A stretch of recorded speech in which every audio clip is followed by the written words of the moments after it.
Here are 47 reasons my son should divorce you, my mother-in-law announced to 50 guests at my own baby shower. My husband laughed. The room laughed. I didn't. I'm Haley Brooks, 29, 7 months pregnant, and that sentence hit like a slap. What she didn't know? Reason Yarkir 23 was her written confession, and I had the bank statement in my purse. Because it gets worse. Have you ever been ambushed in public by someone who swears they mean well? If you're into messy family drama with real consequences, tap like. Only if you're truly enjoying this. Comment where you're watching from and what time it is. Now let me take you back to the Tuesday night she started planning my humiliation. I didn't wake up thinking I'd become the villain in my own baby shower story. I woke up thinking I'd survive it. It started weeks earlier, on a Tuesday night. I was on the couch, feet swollen, 7 months pregnant. Ethan was pacing with his phone, talking to his mom, Janice Caldwell. Even through the speaker, her voice sounded like a command. "I've got everything handled," she said. "Caterer, decor, guest list. Tell Haley not to worry about a thing." Tell, not ask. Ethan smiled at me like, "See? Mom says she's taking care of it." I held out my hand. "Let me talk to her." He hesitated. Tiny pause, huge meaning, then handed me the phone. "Janice, hi," I said. "I was thinking maybe we could do something simple." "Oh, Haley," she purred. "You just rest. These things require experience." Then, like she always did, she went for the soft spot. "If your mother were here, she might have taught you. My mom died when I was a teenager." Janice used that fact the way some people use perfume. Just a little spray to control the air in the room. Before I could answer, she added, "Oh, and I invited some of Ethan's old friends. And Sienna, too." Sienna, Ethan's ex. The one Janice still treated like a backup plan. A week later, we had dinner at Janice's. I wore my favorite maternity dress.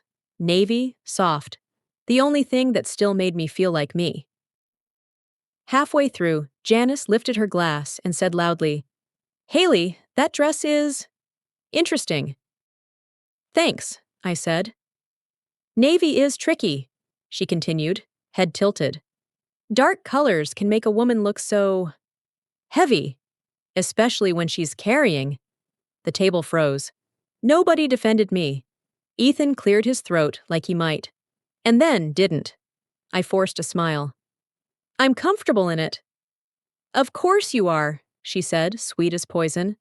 "I just think if your mother were here." After dinner, Ethan's sister Lauren slipped into the bathroom while I washed my hands. She shut the door and whispered, "I'm sorry, it's not fine.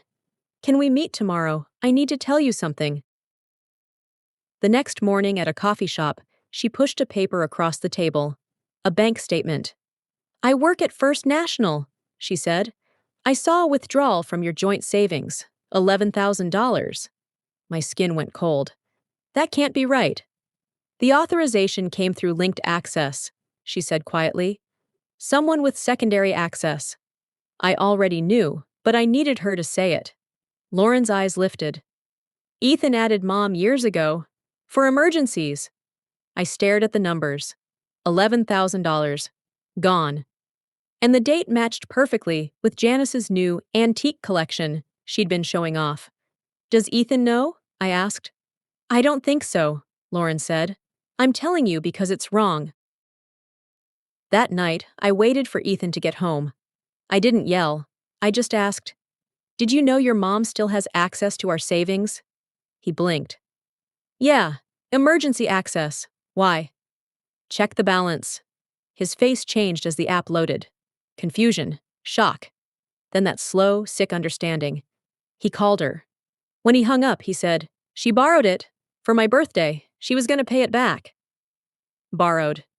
Like you borrow a charger, not like you take a chunk of a baby's future. I said, "Ethan, she stole from us." He rubbed his face. "Please, just don't bring it up at the shower. I don't want drama." And that's when it hit me. He wasn't protecting me from embarrassment. He was protecting his mother from consequences. The day before the shower, Janice finally called me directly. "The photographer needs colors," she said. Everything is yellow and cream, so you'll wear something that matches.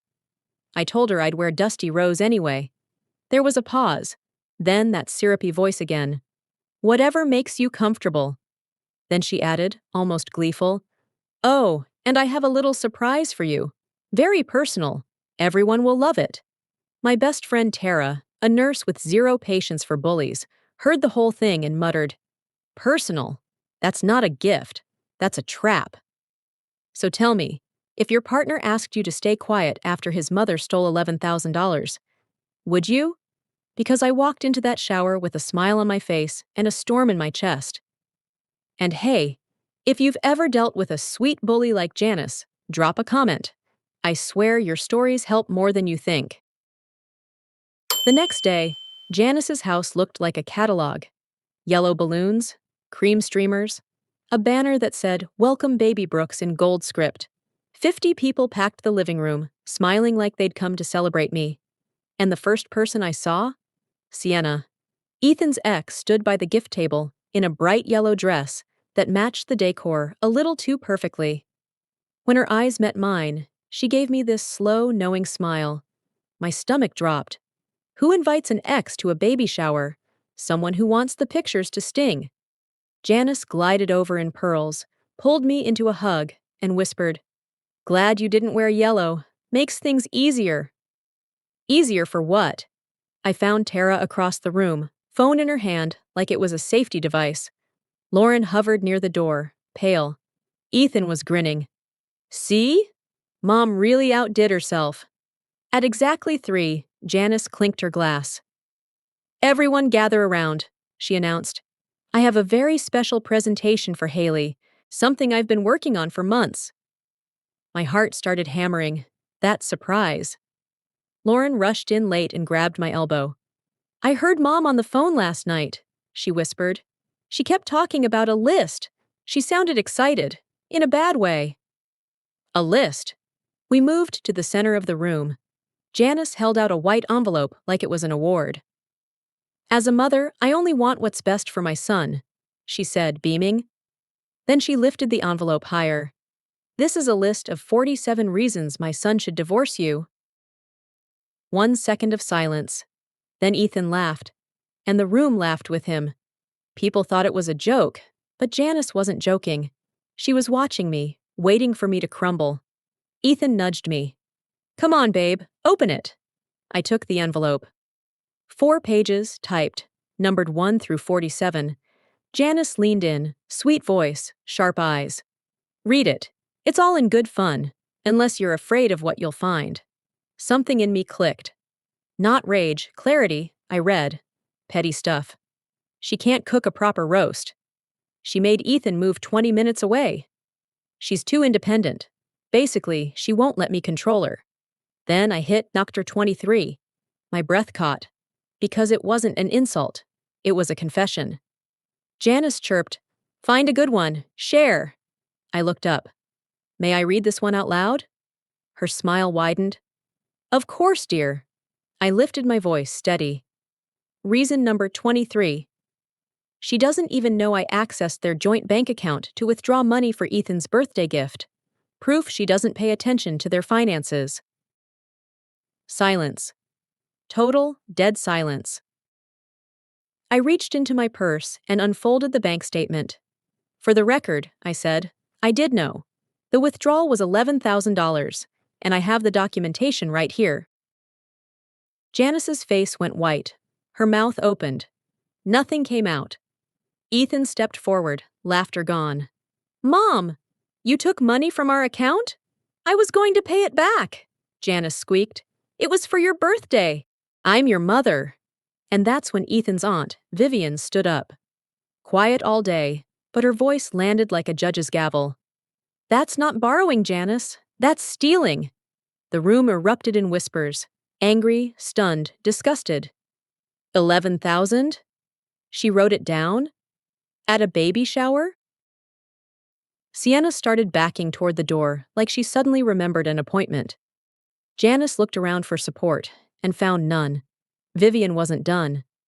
She looked straight at Janice and said, And this isn't the first time you've done something like this. Is it? Her voice shook with something old. You once told my brother I was stealing from the family. I wasn't. He died believing you. Gasps rolled through the crowd. Cousins stared at each other like puzzle pieces finally snapping together. Ethan turned to his mom, eyes red, jaw tight. You made a list to humiliate my wife, he said slowly, like he was hearing his own words. You invited my ex, and you stole from us. Janice reached for him. Honey, I was protecting you. From my pregnant wife? Ethan stepped back. Mom, you need to leave. Janice froze, then snatched her purse and walked out through a hallway of silent faces. At the door, she hissed at me.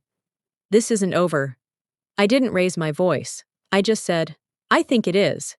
If you're feeling your blood boil right now, I get it. Because the worst part wasn't the list.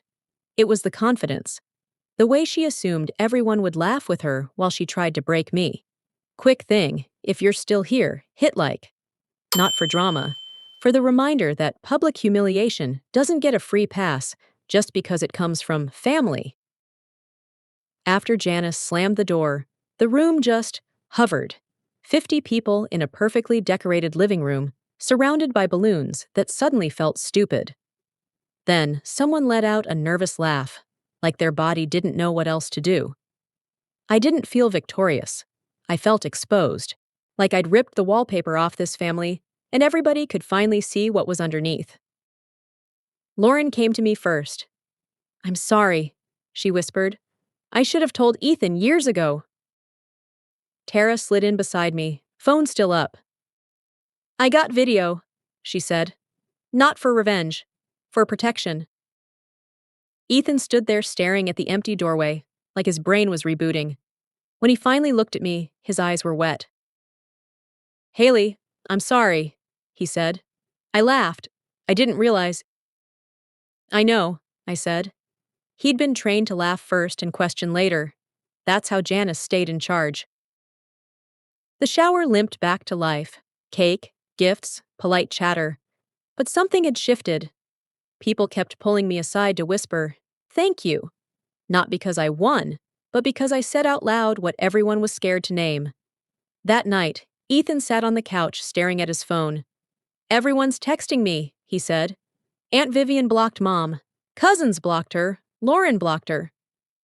Did you? I asked. He stared at the screen, then tapped.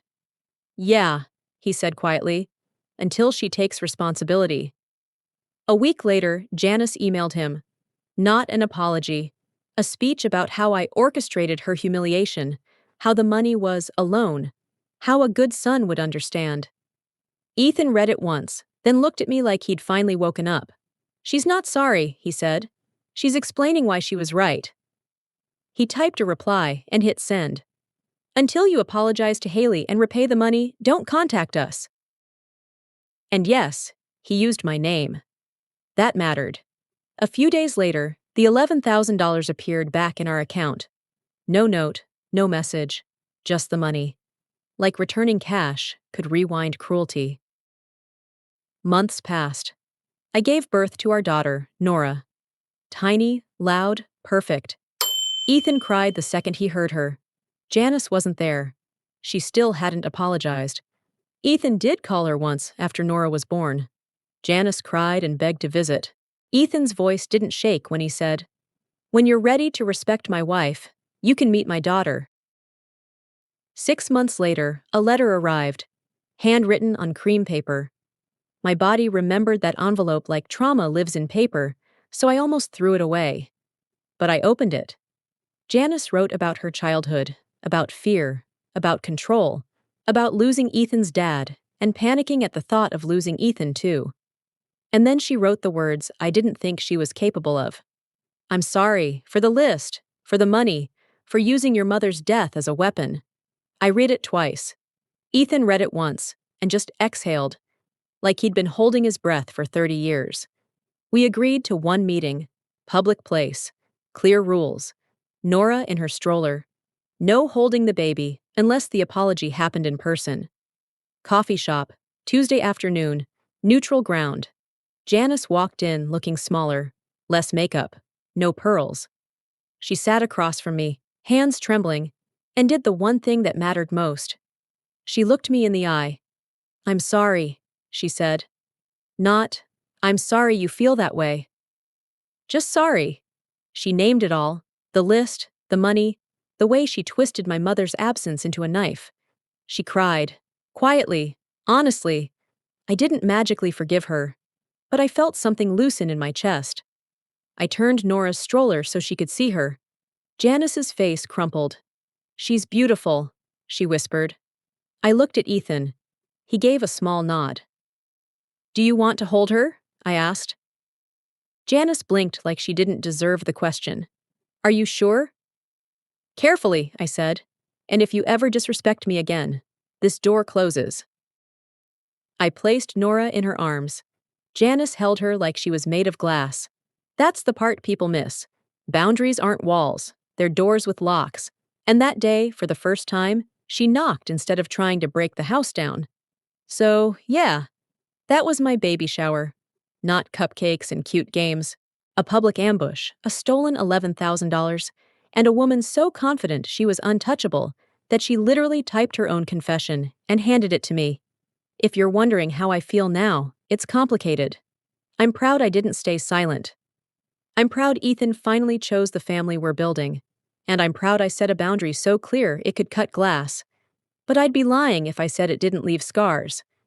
Sometimes I still hear her voice. If your mother were here, and it hits the same place. Here's the lesson I'm taking with me. Peace that requires your silence isn't peace. It's permission. Now I want to ask you, honestly, am I in the wrong? Should I have read 9-3 out loud? Or should I have protected her feelings to keep the peace? And if you're watching late tonight, tell me your time zone below. Drop your take in the comments. If you've ever dealt with a controlling in-law, share this with someone who needs a reminder that boundaries are allowed. And if you want more real-life stories like this, hit subscribe and I'll see you next time.